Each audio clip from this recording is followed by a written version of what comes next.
আসসালামু আলাইকুম। সবাই আশা করি ভালো আছেন। আমিও ভালো আছি। তো আজকে বেনাপোলের উদ্দেশ্যে রওনা দিব। তো আমাদের সাথেই থাকুন।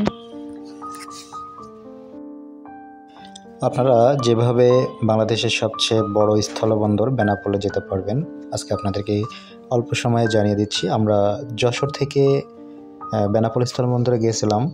তো আপনারা যদি কাছে যান তাহলে বাস টার্মিনাল থেকে যাবেন, আর যদি বাইকে যান তাহলে আপনারা আরও দ্রুত যেতে পারেন।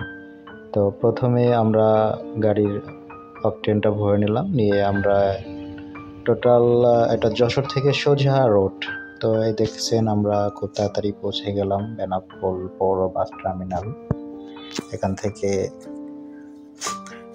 আমরা দেখা যাচ্ছে বেনাপোলের যে গেট আছে, এটা অভ্যর্থনার যে গেট বলা হয়ে থাকে আর কি। অনেকটা ইন্ডিয়ার দিল্লির মতো গেটটা অনেক বড়।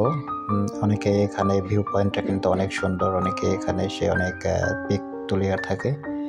তো যারা আসবেন অবশ্যই এই ভিউ পয়েন্টটা একটু দেখবেন বা ভালো লাগবে আশা করি।